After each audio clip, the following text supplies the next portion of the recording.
Assalamualaikum warahmatullahi wabarakatuh. Alhamdulillahirrabbilalamin. Wassalatu wassalamu ala ashrafil anbiya wal mursalin Sayyidina Muhammadin wa ala alihi wa sahbihi ajma'in. Salam ukhwah, salam mahabbah. Saya ucapkan kepada warga maya sekalian. Bersyukur kita kehadrat ilahi dengan izin serta limpah kurnianya dapat kita bertemu dalam gelanggang Forum Mahabbah Ilmu pada petang ini. Sebelum lidah menutur bicara, alangkah indahnya jika dapat kita berkenalan dengan ahli-ahli panel kita pada hari ini untuk bersama-sama melayari, bahtera, mengupas persoalan-persoalan yang muncul di gawang pemikiran masyarakat kita pada hari ini. Bak kata pun jaga, tak kenal maka tak cinta. Oleh itu, tanpa kita membuang masa, saya Nurul Bashiratul Ain binti Bahtiar selaku moderator anda pada hari ini. Baiklah, bersama-sama saya pada hari ini. Sungguh ayu beliau duduk di situ dan sentiasa bersama senyuman di bibirnya. Sebenarnya tidak menjadi masalah kerana Christy Brinkley mengatakan bahawa kongsilah senyuman anda dengan dunia kerana senyuman merupakan simbol bagi persahabatan dan keamanan. Jauh pula saya menjelajah ya. Yang saya hormati Prof. Siti Soleha binti Awal Kecil. Assalamualaikum Prof. Sihat ya Prof? Waalaikumsalam saudari moderator. Tidak kurang juga ya saudari moderator kita pada hari ini. Sungguh cantik beliau. Terutama sekali saya panjatkan kalimah syukur Alhamdulillah kepada Allah SWT kerana dengan keizinannya saya dapat menghadir program yang saya kira banyak input ilmiah yang dapat kita peroleh. Jadi saya rasa itu sahaja, panjang lebar pula saya berceloteh. Teruskan saudari moderator. Seterusnya, saya memperkenalkan ahli panel kita yang kedua yang akan turut bersama-sama kita pada hari ini. Memperkenalkan saudari berkacamata, nampak pemalu tapi petah berkata-kata ya tuan dan puan-puan. Yang saya segani serta saya hormati, saudari Dr. Nur Sofia Hanif binti Zarfan. Assalamualaikum dan ahlan wa sahlan saudari. Waalaikumsalam warahmatullahi wabarakatuh. Terima kasih saya ucapkan kepada saudari moderator. Panjang lebar puji-pujiannya. Walau bagaimanapun, semuanya datang daripada Allah Subhanahu Wa Taala. Tiada apa yang ingin saya katakan, tapi saya berharap agar majlis ini berjalan dengan lancar dan diberkati oleh Allah Subhanahu Wa Taala. InsyaAllah, amin. Teruskan saudari moderator. Amin, amin, amin. Ya Rabbal Alamin. Baiklah, perkenal sudah, berjenaka pun sudah. Sebelum saya menyimpang dengan lebih jauh, izinkan saya memberikan penjelasan tentang maksud di sebalik nama forum kita pada hari ini. Saya pasti segelintir daripada kalangan kita mesti akan tertanya-tanya, mengapakah dinamakan milenia? Baiklah, perkataan milenia berasal daripada bahasa Latin dan millennium ialah perkataan tunggal bagi milenia yang membawa maksud tempoh yang sama dengan 1000 tahun. Maksudnya tempoh masa 1000 tahun. Istilah ini juga merujuk kepada selang masa bermula daripada bila-bila masa, satu tempoh masa. Macam tu. Sebelum kita meneruskan lensa perbincangan dengan lebih jauh, izinkan saya menghuraikan tentang konsep khalifah. Seperti yang diketahui umum, khalifah merupakan perkataan berasal daripada bahasa Arab iaitu khalafa, bererti ganti. Jika kita kaji, perkataan ganti ini membawa maksud seseorang yang menggantikan orang yang tiada, menggantikan orang yang telah mati, menggantikan tempat bagi orang yang tidak mampu menguruskannya, menggantikan seseorang yang lain, menggantikan tempat seseorang sebagai memuliakannya, iaitu melaksanakan sama ada bersama-sama orang yang digantikannya atau melaksanakan ketika ketiadaannya. Baiklah, seterusnya kita lihat pula maksud khalifah dari segi istilah, iaitu generasi manusia yang dipilih oleh Allah Subhanahu Wa Taala sebagai pengganti untuk mentadbir, mengurus dan memakmurkan muka bumi ini dengan menjalankan syariat Allah Subhanahu Wa Taala sama ada di peringkat peribadi, keluarga, masyarakat, negara dan antarabangsa. Khalifah ialah satu gelaran yang diberikan kepada sesiapa sahaja yang menjadi ketua negara Islam, menggantikan Nabi Muhammad SAW dalam pengurusan pemerintahan pentadbiran. Pelaksanaan institusi sistem khalifah telah dimulakan ketika pemerintahan Khulafa' ar-Rasyidin yang terdiri daripada Abu Bakar As-Siddiq, Umar bin Al-Khattab, Uthman bin Affan dan Ali bin Abi Talib. Tugas khalifah ini yang digariskan oleh Al-Mawardi ialah memelihara agama dan mentadbir dunia. Sebagai pemimpin tertinggi negara, seseorang yang hendak dilantik ke jawatan khalifah mestilah memenuhi ciri-ciri kelayakan tertentu. Antara ciri-ciri kelayakan tersebut ialah beragama, lelaki merdeka, adil, berilmu, mempunyai pemikiran yang waras dan tajam, mempunyai wawasan yang jelas terhadap masa depan negara, tidak cacat, yakni sihat, warak dan berani, dan juga yang lain-lain seangkatan dengannya. Jadi, mengapa nama tajuk forum kita dinamakan sebagai Khalifah Milenial? Sebab inilah saya menyebut kedua-dua orang ahli panel kita pada hari ini. Kedua-dua ahli panel kita pada hari ini akan membawa bersama-sama kita untuk mengupas mengenai apakah yang disebut sebagai pemimpin sepanjang zaman. Baiklah, kita mulakan dulu dengan ahli panel kita yang pertama. Baiklah Prof, soalan saya yang pertama. Apakah peranan manusia sebagai khalifah di era digital kita pada hari ini? A'udzu billahi minasyaitonir rajim. Bismillahirrahmanirrahim. Alhamdulillahil alamin wassalatu wassalamu ala asyrafil anbiya'i wal mursalin wa ala alihi washabbihi wa man tabi'ahum bi ihsanin ila yaumiddin. Amma ba'd. Terima kasih kepada saudari moderator kerana sudi menjemput saya menghadiri majlis webinar ini. Tidak dilupakan juga rakan sepanel saya, Dr. Nosafia Hanim binti Zarfan. Apakah peranan khalifah? Begitulah soalan yang diajukan oleh saudari moderator kepada saya. Allah Subhanahu wa taala telah berfirman dalam surah At-Tin, A'udzu billahi minasyaitonir rajim. Bismillahirrahmanirrahim. Laqad khalaqnal insana fi ahsani taqwim. Sadaqallahul azim. Yang mafhumnya, manusia diciptakan oleh Allah Subhanahu wa taala dengan sebaik-baik kejadian.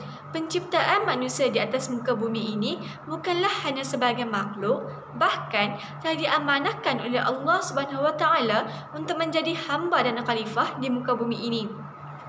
Pada dasarnya, khalifah telah diamanahkan untuk menjalankan dua tugas yang utama, iaitu iqamatuddin yang bermaksud mendirikan agama. Seterusnya, imarah al-ard iaitu memajukan bumi dan memakmurkannya. Jika kedua tugas ini berjaya dilaksanakan dengan jayanya oleh khalifah maupun makhluk, maka matlamat hidup menjadi dicapai dengan sempurna, iaitu memperhambakan diri kepada Allah Subhanahu wa taala. Hal ini demikian kerana Allah Subhanahu wa taala Al-Khaliq memerintahkan umatnya untuk melaksanakan apa yang disuruh serta meninggalkan apa yang dilarang bagi memperoleh keredaan Sang Pencipta. Perkara ini dapat dikaitkan sebagaimana firman Allah Subhanahu wa taala dalam surah Az-Zariyat ayat ke-56. A'udzu billahi minasyaitonir rajim. Wa ma khalaqatul jinna wal insa illa liya'budun. Sadaqallahul azim. Yang mafhumnya, aku tidak menciptakan jin dan manusia melainkan mereka beribadah kepadaku. Sebelum kita melangkah ke perbincangan yang lebih mendalam, elaklah terlebih dahulu saya menerangkan apakah yang dimaksudkan dengan iqamatuddin ataupun mendirikan agama. Agama didirikan bertujuan untuk memberikan kebaikan dan kebahagiaan kepada manusia di dunia dan di akhirat, sebagaimana firman Allah Subhanahu wa taala dalam surah Al-Baqarah ayat 201 yang bermaksud, dan ada di antara mereka orang yang berdoa, ya Tuhan kami, berilah kami kebaikan di dunia dan kebaikan di akhirat, serta peliharalah kami dari siksa neraka. Ayat tersebut menjelaskan kehendak manusia yang sering dipohon daripada Allah Subhanahu Wa Taala, iaitu kebajikan dan kesenangan dalam kehidupan sama ada di dunia maupun akhirat.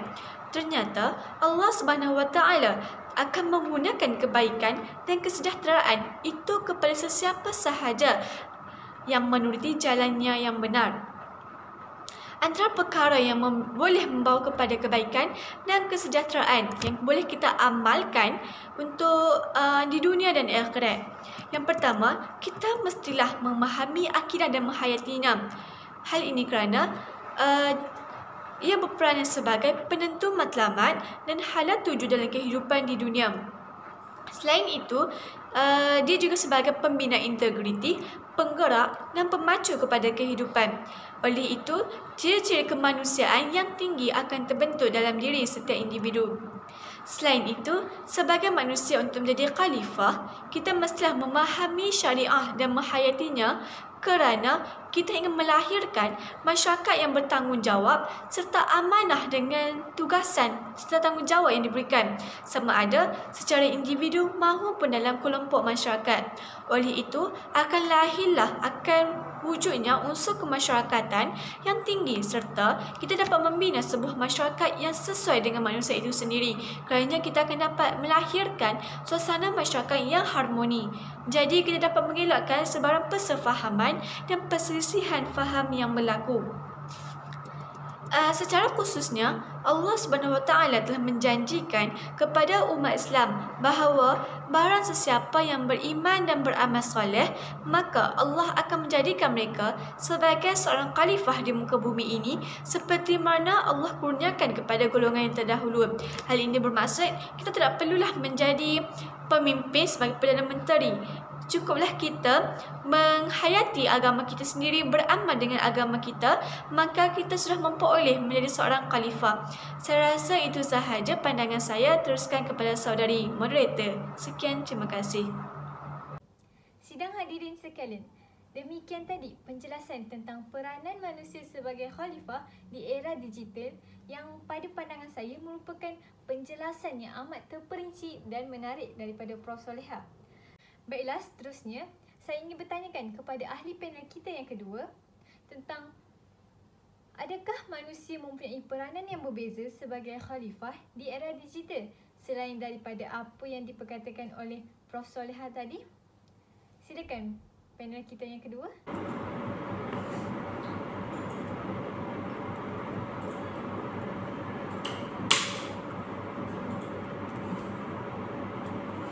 Alhamdulillah. Terima kasih Prof. Saya menyokong pandangan yang dilontarkan oleh Ustazah Solehah. Sebagai seorang khalifah, kekuatan agama menjadi tonggak kerana kepimpinan ketua bukanlah diukur berdasarkan kebijaksanaan akademik. Malah, bagaimanakah dasar kepimpinannya dapat dikaitkan dengan ajaran Islam? Pada hemat saya, peranan seorang khalifah itu mestilah menegakkan amar ma'ruf dan nahi munkar. Dalam Al-Quran ada menyebut dalam surah At-Taubah ayat 71, A'udzu billahi minasyaitonir rajim wa ya'muruna bil ma'ruf wa yanhauna 'anil munkar. Umat Islam diciptakan untuk beribadah. Salah satunya ialah melakukan amar ma'ruf nahi munkar.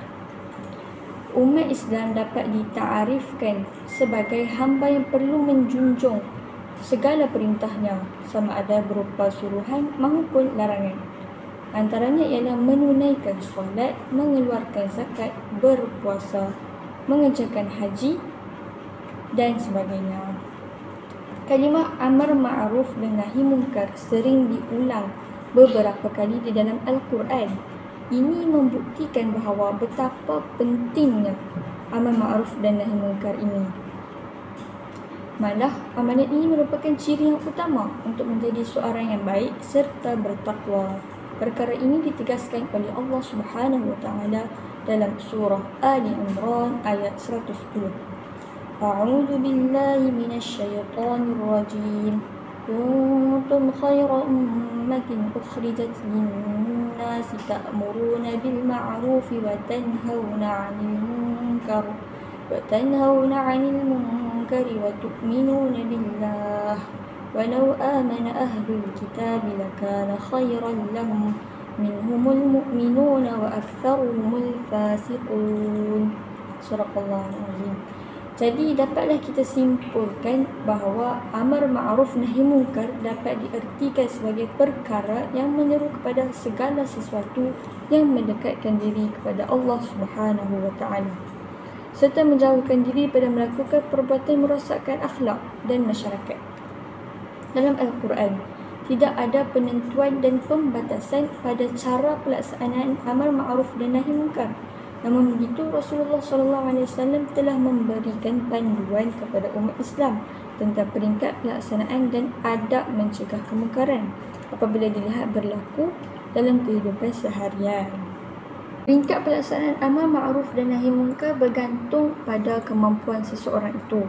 Kesimpulannya, semua umat tidak kira berjawatan sebagai khalifah ataupun rakyat biasa, Allah Subhanahu wa taala menuntut agar semua makhluknya menjalani kehidupan berlandaskan agama Islam. Rasulullah SAW telah bersabda, "Kullukum ra'in wa kullukum mas'ulun an ra'iyatihi." Setiap orang adalah pemimpin dan akan diminta dipertanggungjawabkan atas kepimpinannya. Saya serahkan kembali kepada moderator. Wah, sungguh banyak peranan manusia sebagai khalifah di muka bumi ini.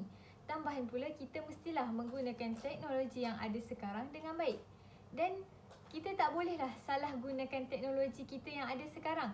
Kita mestilah menggunakannya ke arah kebaikan, seperti untuk menyebarkan dakwah serta informasi yang sahih sahaja. Baiklah, kita berehat sebentar bagi pusingan pertama. Selepas ini, kita akan kembali ke pentas kedua yang bakal membicarakan tentang penghayatan, akhlak mulia serta sunnah baginda Rasulullah SAW. Jangan ke mana-mana.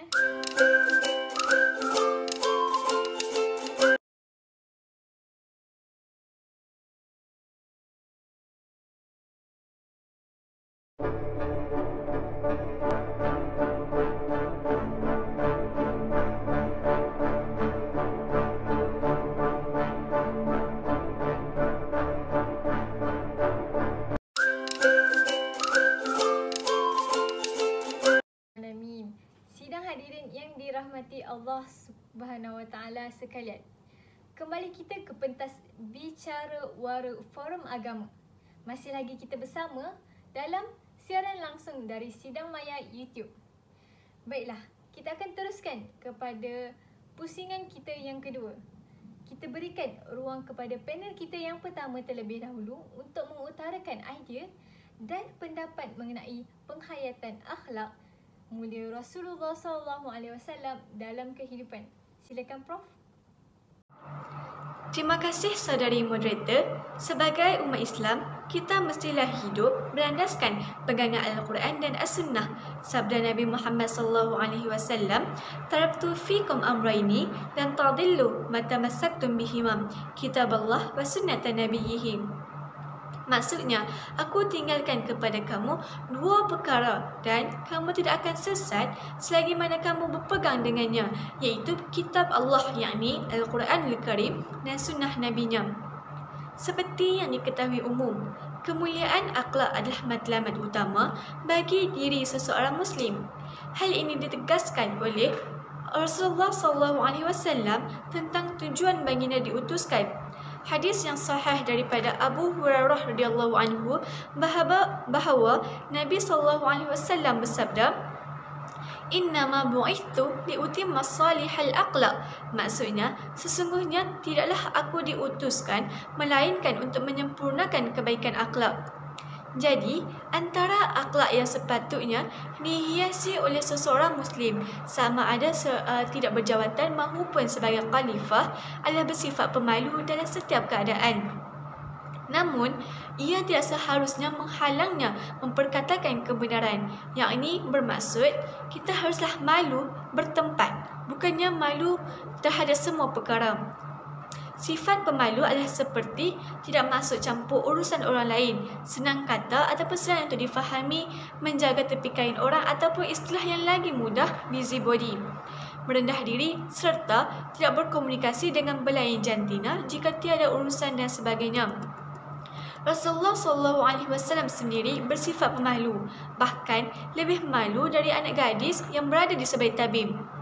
Jika kita perhatikan anak gadis kita pada zaman sekarang, na'udzubillahi min zalik. Daripada Abu Hurairah radhiyallahu anhu bahawa Nabi SAW telah bersabda, "Wal haya'u syu'batan minal iman." Maksudnya, malu itu adalah sebahagian daripada keimanan. Riwayat Al-Bukhari. Para ulama mengatakan hakikat malu itu adalah menggerakkan seseorang meninggalkan kejahatan dan menghalangnya dari mencuaikan hak orang lain. Selain itu, akhlak yang perlu ada pada diri seseorang Muslim iaitu dengan mengikut sunnah Nabi Muhammad SAW adalah bersikap jujur dan benar. Jujur kerana takut kepada Allah dan bukanlah kita jujur kepada celaan orang lain. Berkata benarlah sekalipun pahit. Qulil haqq wa in kana muran. Dengan memelihara diri daripada berbohong, ia dapat menjadi pendinding daripada waswas syaitan rajim. Oleh itu, kita dapat membersihkan jiwa kita dan kita berasa mulia. Jiwa kita dapat bersih dan bersikap mulia. Manakala jika kita bersikap bohong dan sikap al-kadzib, ia dapat meruntuhkan jiwa kita sebagai seorang Muslim.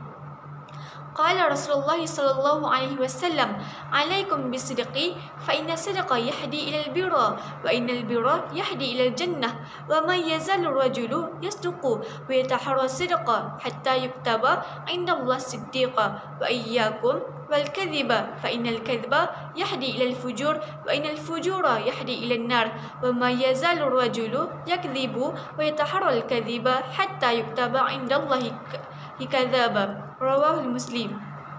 Yang bermaksud kalian haruslah jujur kerana kejujuran itu akan membimbing kepada kebaikan dan kebaikan itu akan membimbing ke syurga.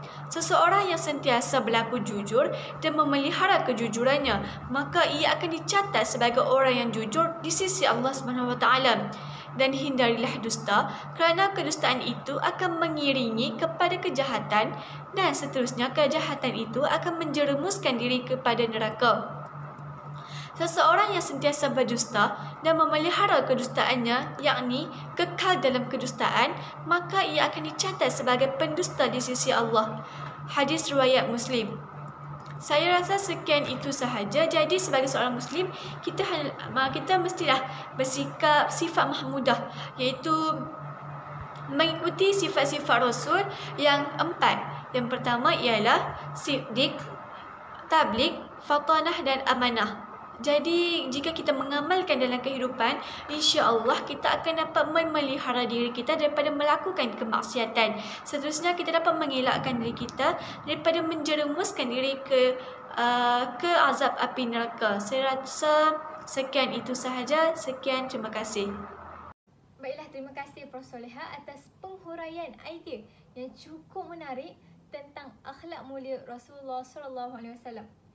Jadi kita mestilah menjadikan akhlak mulia baginda sebagai uswatun hasanah dan ikutan dalam kehidupan seharian. Baiklah, seterusnya kita serahkan kepada Dr. Sofia untuk mengupas mengenai sunnah baginda Rasulullah SAW dalam kehidupan kita. Silakan Dr. Terima kasih saudari moderator. Amat menarik ya soalan yang diajukan. Kerana kita dapat lihat bahawa kebanyakan masyarakat pada hari ini makin menjadi-jadi. Oleh itu, persoalan yang kita bincang ini ada kaitan dengan hadis yang disabdakan oleh Rasulullah SAW yang bermaksud, iman itu bukanlah dengan perhiasan dan cita-cita, tetapi ia adalah apa yang tersemat di hati dan dibuktikan dengan perbuatan. Hadis riwayat Al-Baihaqi. Hadis tersebut membuktikan akhlak adalah tanda keimanan seseorang kerana ia buah keimanan. Jadi, tidak beriman seseorang jika tidak mempunyai akhlak yang soleh. Antara akhlak yang telah diajar oleh Nabi kita adalah menjaga pandangan. Menjaga pandangan pada perkara yang haram. Pandangan inilah yang menjadi punca maksiat kerana bak kata orang dari mata turun ke hati. Bermula dari itu, syahwat mula dirangsang dan terjadilah pelbagai maksiat. Dalam Al-Quran surah An-Nur ayat 30. A'udzu billahi minasyaitonir rajim. Qul lil mu'minina yaghuddu min absarihim. Katakanlah kepada orang lelaki yang beriman, hendaklah mereka menjaga pandangannya. Dalam hadis, Innan nazrata sahmun min sihami iblis. Sesungguhnya pandangan mata adalah salah satu anak panah iblis. Selain itu, kita dikehendaki menjaga lidah. Seseorang Muslim mestilah menghindari diri dari menuturkan perkara keji dan tidak berfaedah. Lebih baik diam daripada bercakap, kerana apabila kita mula bercakap ni, akan terjadilah mengumpat dan membawa kepada perkara yang haram dan makruh. Daripada Abu Hurairah radhiyallahu anhu bahawa Nabi SAW pernah ditanya berkaitan sebab kebanyakan orang dimasukkan ke dalam syurga. Baginda menjawab, taqwallah wa husnul khuluq. Wa su'ila an akthari ma yudkhilun nas an-nar. Faqala al-famu wal farju. Maksudnya, takwa kepada Allah dan baik akhlaknya. Lalu baginda SAW ditanya lagi berkaitan sebab kebanyakan manusia dimasukkan ke dalam neraka. Baginda SAW menjawab, mulut dan kemaluan. Riwayat At-Tirmizi. Daripada Abu Hurairah radhiyallahu anhu bahawa Rasulullah SAW bersabda yang bermaksud, barang siapa beriman kepada Allah dan hari akhirat, hendaklah dia berkata baik atau diam. Hadis riwayat Bukhari dan Muslim. Rasulullah SAW pernah mengalami pelbagai cabaran dan musibah yang menimpa dirinya. Tetapi baginda tidak pernah menceritakan peristiwa pahit tersebut, melainkan ditanya. Baginda tidak pernah mengeluarkan kata kesat walaupun sesekali. Cuba bandingkan ujian kita dengan ujian yang diterima oleh Nabi. Tentulah jauh bezanya. Jadi marilah kita muhasabah semula dan perbaiki setiap pertuturan kita. Saya serahkan kembali kepada moderator. Terima kasih. Wah, sungguh mantap sekali penjelasannya. Benarlah apa yang diperkatakan oleh kedua-dua panel kita sebentar tadi. Rasulullah SAW ialah suri teladan terbaik dalam segenap aspek kehidupan, termasuklah soal kekhalifan pada peringkat diri, keluarga, masyarakat dan negara. Nampaknya masa sangat menceburi kita ya pada hari ini. Sudah setengah jam kita bercakap pada hari ini ya. Setiap yang bermula pasti akan berakhir. Begitu juga dengan rancangan kita pada hari ini. Jadi saya ucapkan terima kasih kepada kedua-dua panel kita pada hari ini atas kesudian untuk mengisi masa untuk menghadiri forum kita pada hari ini, seterusnya memberi input-input yang menarik buat para penonton di sidang maya sekalian. Jadi sebagai kesimpulannya, manusia haruslah bersyukur kepada Allah Subhanahu Wa Taala kerana dialah yang memberi manusia banyak kelebihan yang tidak ada pada makhluk yang lain. Seorang khalifah itu juga perlulah sedar bahawa dia telah memikul tanggungjawab yang sangat besar di sisi Allah Subhanahu Wa Taala. Oleh sebab itu, manusia perlu menguatkan dirinya dengan sentiasa mendekatkan diri kepada Allah Subhanahu Wa Taala serta meninggalkan apa yang dilarang olehnya. Baiklah, terima kasih kepada sidang hadirin dan ahli panel serta semua yang menonton. Sebelum saya mengakhiri bicara forum kita pada hari ini, terimalah serangkap pantun yang berbunyi, tuailah padi antara masak, esok jangan layu-layuan. Intai kami antara nampak, esok jangan rindu-rinduan. Baiklah, sekian saja pada hari ini daripada kami. Terkasar bahasa, tersilap bicara, mohon dimaafkan. Sesungguhnya yang baik itu datang daripada Sang Pencipta, yakni Allah Subhanahu Wa Taala, dan yang kurang itu datangnya daripada kekhilafan diri kami sendiri. Wallahu alam, saya akhiri forum ilmiah kita pada petang ini dengan lafaz yang mulia. Wabillahi taufiq wal hidayah. Wassalamualaikum warahmatullahi wabarakatuh.